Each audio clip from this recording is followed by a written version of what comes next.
Salut les femmes qui veulent se reconstruire, les femmes qui s'aiment, les femmes qui veulent apprendre à s'aimer, apprendre à se valoriser. Salut, bienvenue à notre podcast de la semaine.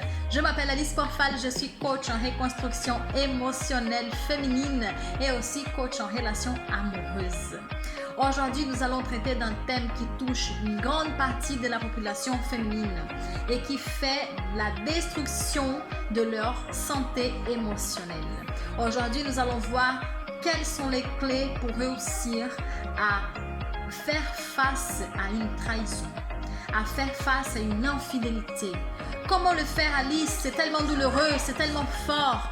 Je me sens tellement impuissante face à ce moment où je vis.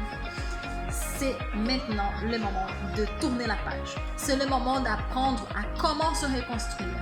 Comment ne plus regarder cette femme qui est là, couchée sur son lit en train de pleurer et d'avoir de la pitié pour cette femme. C'est plus le moment. Avoir de la pitié, c'est nécessaire. Mais savoir se relever et faire meilleur, se transformer dans une femme meilleure, c'est nécessaire aussi. Donc, c'est ce que je veux vous montrer. C'est à ça qu'on va se consacrer aujourd'hui dans cette vidéo. C'est parti! Donc, une reconstruction émotionnelle après un adultère. C'est un sujet tellement délicat. Vous ne savez pas combien de femmes sont en train de vivre ce type de problème aujourd'hui dans un couple ou même toutes seules. Oui, parce qu'une fois qu'elles découvrent qu'elles ont été trahies, une fois qu'elles découvrent qu'elles ont été trompées, la douleur est tellement forte, immense, qu'elles n'arrivent plus à partager le même toit avec cette personne infidèle. Donc, une reconstruction après une tromperie peut être très douloureuse, mais elle est nécessaire. Elle est nécessaire pour éviter la mort émotionnelle de cette femme. Éviter la mort, le désespoir émotionnel de cette femme qui n'a rien fait pour mériter cette infidélité. Et c'est ce que nous allons apprendre aujourd'hui. Comprendre quel a été mon rôle. Vous savez, dans un couple, tous les deux, ils ont un rôle à jouer. Tous les deux, ils ont un rôle à mettre en place. Donc, si un des deux ne fait pas son rôle, il y a un moment où les choses vont entrer en déséquilibre. Mais des fois, il y en a un qui fait tout ce qu'il peut. Il fait tout ce qu'il peut, il pense qu'il fait bien. Et finalement, l'autre, il fait quelque chose qui la déçoit. Là, aujourd'hui, on va parler des trahisons entre un homme qui a trahi une femme qui a été blessée, qui a été dévalorisée, qui a eu son estime de soi touchée et détruite, émiettée. Et cette femme, elle est capable, vous allez voir que la femme, elle est capable de se reconstruire, de se refaire, de renaître. Et oui, et nous allons voir tout ça ensemble. Donc, le premier pas pour une reconstruction émotionnelle, c'est déjà d'avouer. Avouer que malheureusement, malgré nos efforts, malgré ce qu'on a fait, malgré nos attitudes, notre comportement, malgré tout ce qu'on pensait avoir fait de bon, l'autre personne a trouvé que ce n'était pas suffisant. Est-ce de votre faute? Je ne sais pas. En tout cas, la décision de trahir, ce n'était pas de votre faute. Et la première chose à le faire quand on veut se débarrasser de cette douleur émotionnelle d'avoir été trompé, c'est de comprendre que ce n'était pas votre faute.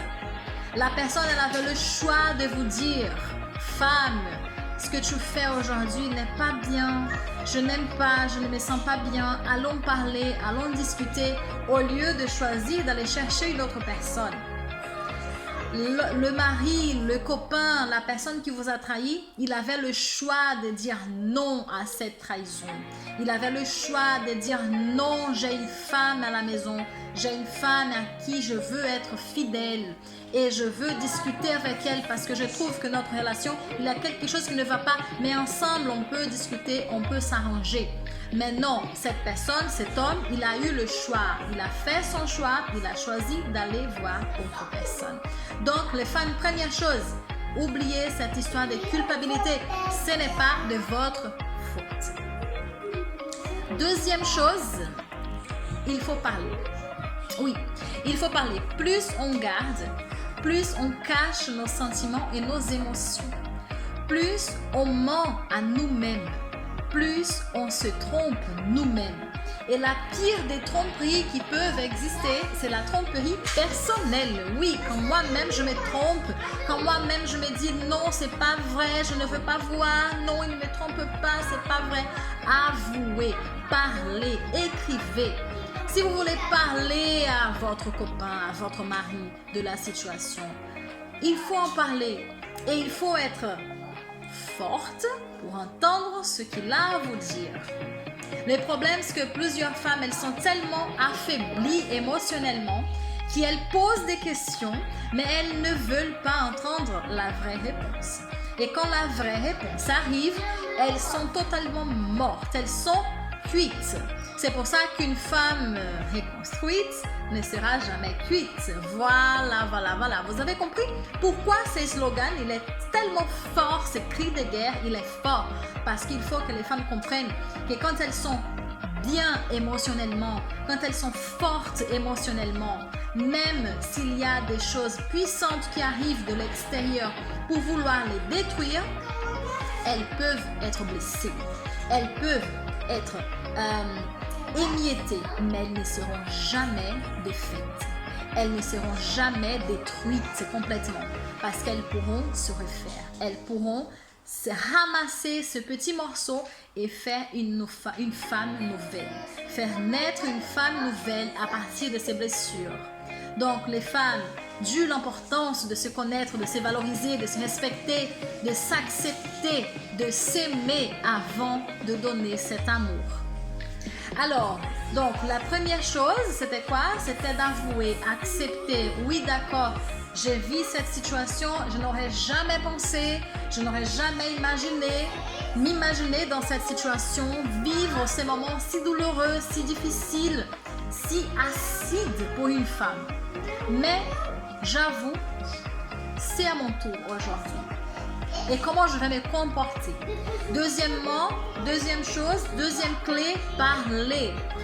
Attention, parler, mais pas à n'importe qui, d'accord? Donc, il y a des femmes malheureusement qui se confient trop à d'autres femmes qui sont si malheureuses qu'elles, ou encore pire, qui vivent des situations encore plus difficiles et qu'au lieu de les aider, elles vont les rabaisser. Voilà, voilà, voilà. Rappelez-vous qu'une femme de valeur, une femme reconstruite, une femme forte, elle ne laissera jamais une autre femme par terre. Elle lui donnera la main et toutes les deux, elles vont se relever et marcher ensemble dans une direction vers l'avenir, vers le bonheur. Elles vont s'aider mutuellement. Une femme qui détruit l'autre femme, ça veut dire qu'elle est encore plus malade. Éloignez-vous de ce genre de femme. Alice, mais c'est mon amie. Oui, c'est votre amie, mais vous n'êtes pas psychologue, vous n'êtes pas coach, vous n'êtes pas psychothérapeute. Donc, laissez-la faire sa vie. N'allez pas raconter vos tristesses, vos malheurs à une femme qui ne pourra pas vous aider. Bien au contraire, elle va vous détruire encore plus. Donc, s'il vous plaît, observez bien et si vous n'avez personne en qui vous avez confiance, prenez votre cahier et écrivez. Mais ce qui est important, c'est d'extérioriser cette douleur, c'est de parler, c'est d'échanger. Parce que quand on extériorise la douleur, elle sort d'une façon ou d'une autre. Même si après, vous déchirez la feuille, vous brûlez cette feuille pour que personne ne soit au courant de votre douleur, ce n'est pas grave. Mais l'acte, il a été fait. Vous avez pu transmettre cette douleur à quelqu'un dans le sens où la personne, elle va vous écouter. Elle va partager avec vous. Elle ne va pas vous juger. Elle va juste écouter ce que vous avez à dire. Si c'est votre papier qui doit vous écouter, parlez à votre papier en écrivant. Et si vous croyez qu'il y a un créateur, un Dieu qui vous aime, parlez aussi à votre Dieu, s'il vous plaît. Oui, parce que ce Dieu qui vous aime, il sera toujours là à minuit, à 1h du matin, 2h, 3h, 4h. Quand vous n'allez pas dormir, vous n'arrivez pas à dormir, vous n'arrivez pas à manger. Il est là. Parlez à votre créateur. Donc, parler, c'est la deuxième clé de la réussite d'une femme qui veut se reconstruire après un divorce, après une trahison, après une infidélité. D'accord? Donc, troisième chose, sortir du fantasme. Ça veut dire quoi? Sortir du fantasme, c'est en fait arrêter de vouloir tout savoir. Arrêter de vouloir comprendre dans le minimum détail tout ce qui s'est passé.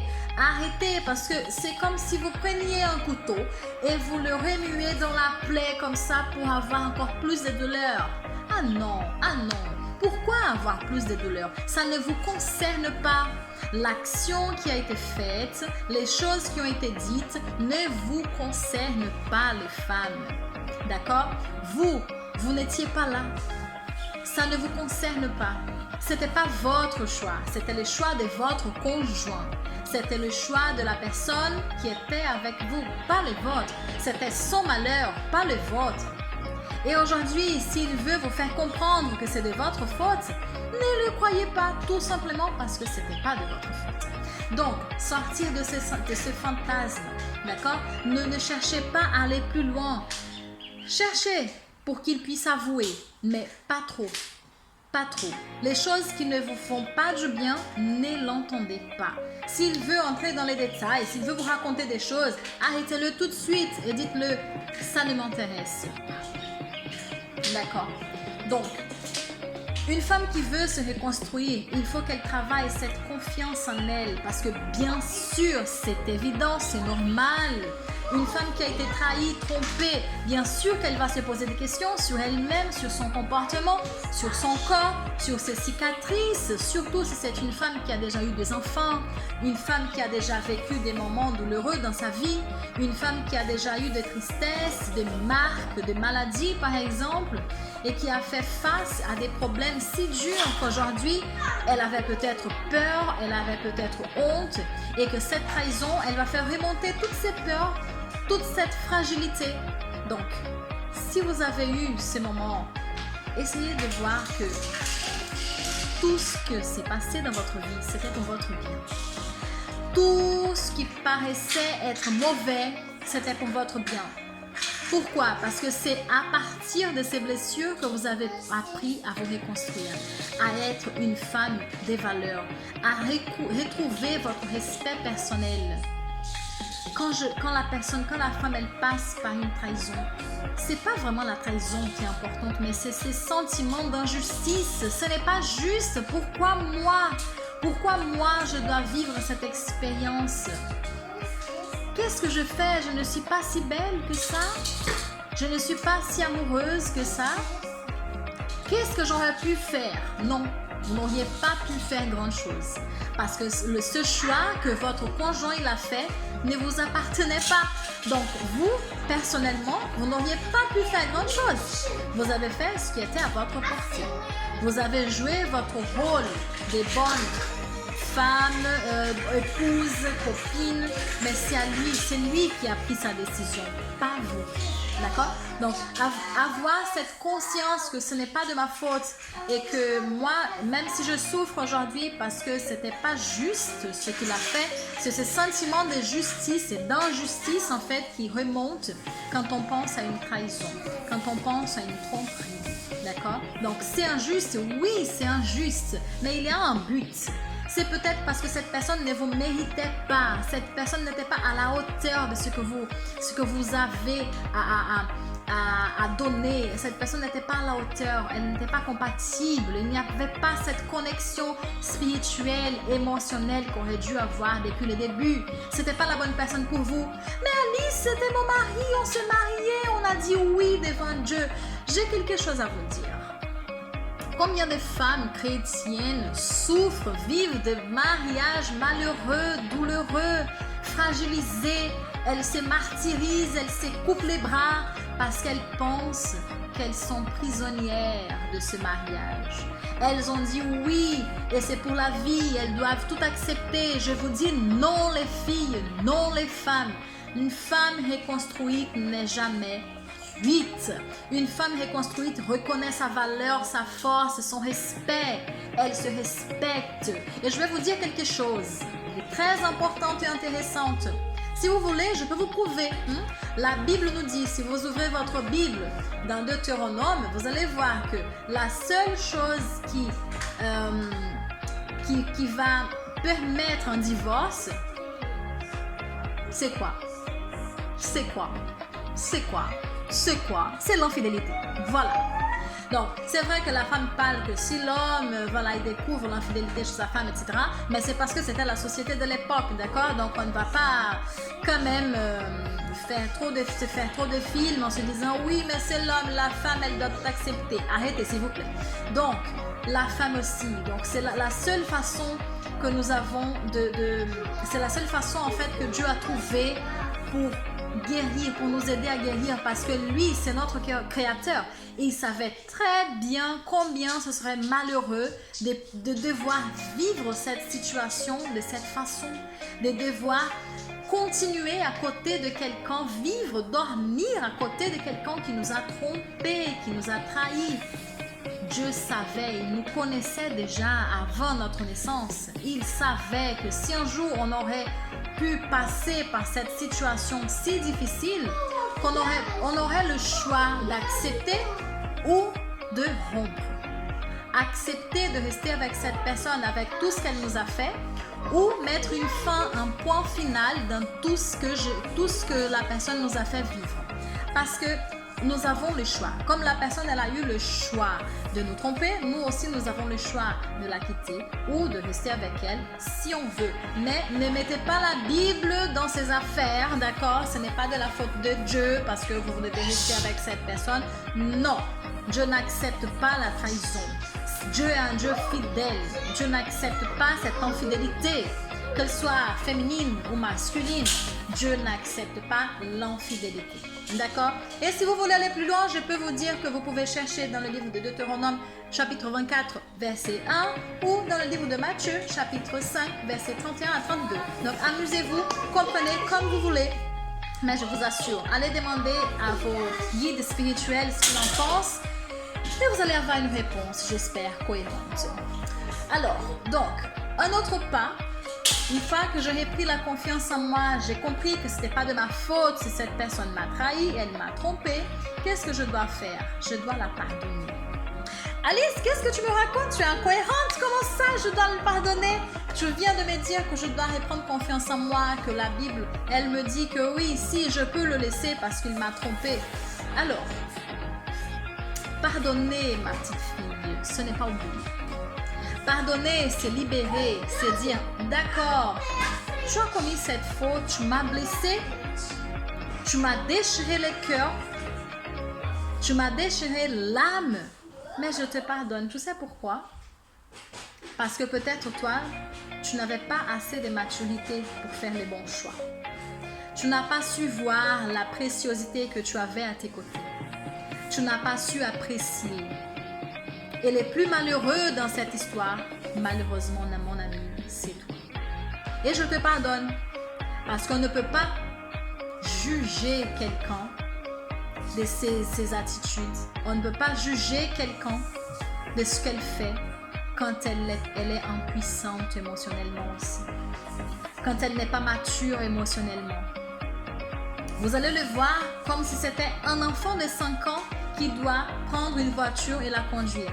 Il a envie, mais il n'a pas la maturité. Il ne sait pas que s'il prend cette voiture, il peut provoquer un accident et même mourir. Il ne sait pas. Donc, un homme, quand il prend cette initiative, ce n'est pas un homme déjà, c'est un gamin. D'accord? Les hommes, les vrais, les hommes avec un grand âge, il a du respect. Il sait respecter. Il sait aimer, il sait prendre soin et il sait reconnaître une pierre précieuse.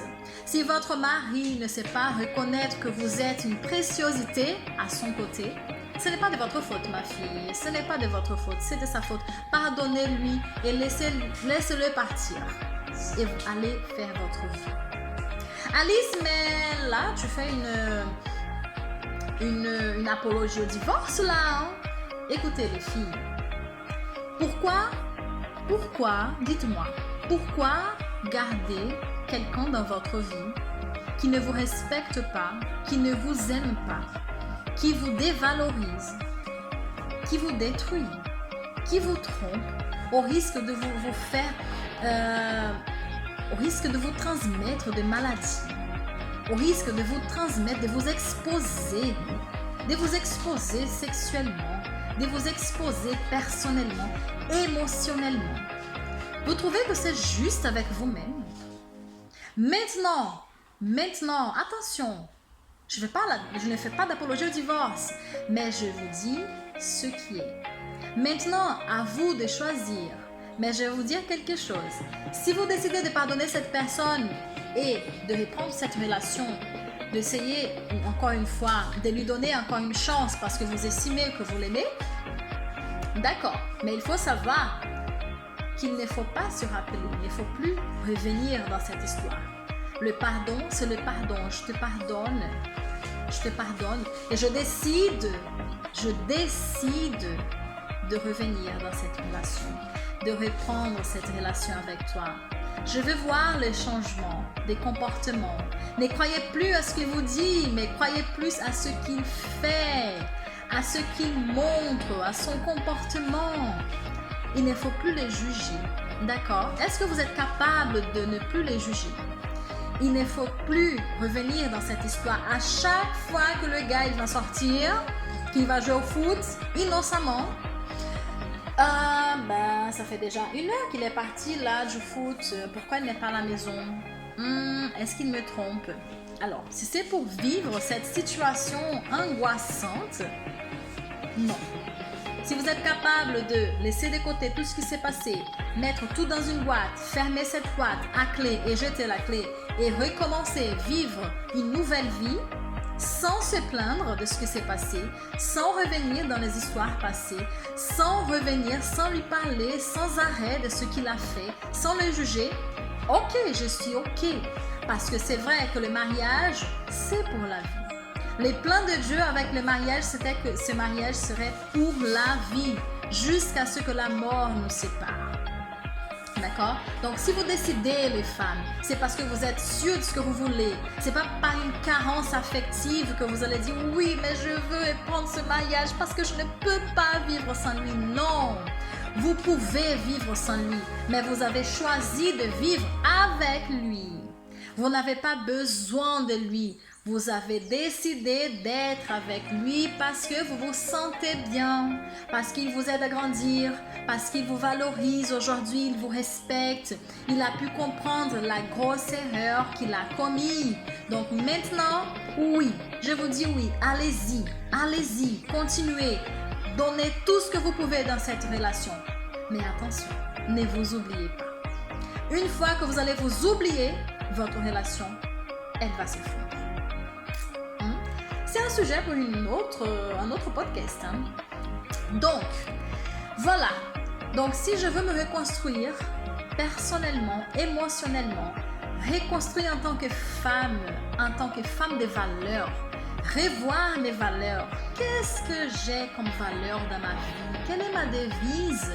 Qu'est-ce qui est important pour moi? Quelles sont les façons de me respecter? Comment je me respecte? Comment je m'aime?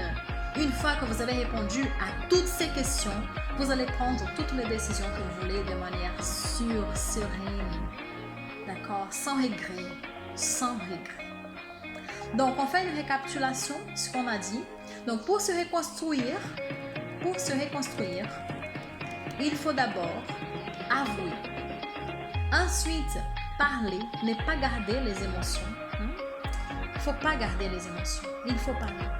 Après, nous allons sortir de ces fantasmes de vouloir tout savoir, tout dans les détails, parce qu'une fois que il commence à me raconter ou quelqu'un d'autre me raconte, je commence à imaginer et cela reste gravé, gardé et ça va détruire encore même les prochaines relations amoureuses que je vais aspirer à avoir un jour. D'accord? Ça va me détruire émotionnellement, ça va me détruire profondément, donc je ne veux pas savoir, ça ne me concerne pas. Je rétablis une relation de confiance avec moi-même. Je retrouve ma confiance en moi. Je reconnais que j'ai été peut-être trompée. mais ce n'était pas de ma faute. Je reconnais que j'ai des choses à faire pour être encore mieux. Je reconnais que c'était juste une leçon de vie. Qu'est-ce que j'ai pu apprendre avec cette leçon? Comment je peux vivre aujourd'hui après cette relation amoureuse frustrée? Comment je peux le reconstruire? Comment je peux me donner la valeur dont je mérite? Voilà. C'est ça, reprendre la confiance en soi. C'est de voir que je suis capable de vivre sans lui. Et si je choisis de vivre avec lui, c'est un choix, pas une imposition d'une carence affective. Je ne suis pas carente affectivement. Je suis une femme construite, reconstruite. Je sais ce que je veux, je sais ce que je ne veux pas. J'accepte, je n'accepte et je sais pourquoi. Je donne ma raison pourquoi. Je dis oui, que mon oui soit oui, que mon non soit non. La Bible nous dit déjà. Et si vous êtes une femme chrétienne qui croit que Dieu veut le bonheur pour tous ses enfants, vous allez comprendre ce que je dis. Donc les filles, les femmes, j'espère que vous avez aimé le podcast d'aujourd'hui. C'était un peu dur, j'avoue, mais c'était nécessaire. C'était nécessaire pour que vous puissiez grandir, vous reconstruire, vous retrouver, savoir qui vous êtes et à qui vous donnez accès à votre cœur. J'espère que vous avez aimé, j'espère vous revoir là pour une prochaine discussion, une prochaine vidéo. Prochain podcast. Si vous ne me suivez pas encore sur mes réseaux sociaux, notez @AlicePorfal sur Instagram. Il y a des stories là où je réponds des questions. Ok, j'échange. Et il y a aussi cette vidéo, elle est disponible sur YouTube. Donc si vous ne me suivez pas encore, vous n'êtes pas encore abonné à ma chaîne YouTube, n'hésitez plus, allez-y, touchez la petite cloche. Abonnez-vous parce que cela oblige YouTube à partager ma vidéo au plus grand nombre de femmes pour qu'elles puissent aussi prendre ces cours merveilleux de reconstruction émotionnelle. N'oubliez pas, ensemble, une femme reconstruite ne sera jamais cuite. Voilà, c'est le slogan. N'oubliez pas, soyez une femme reconstruite et pas cuite. Je vous fais des gros bisous et je vous dis à la prochaine. Bye bye.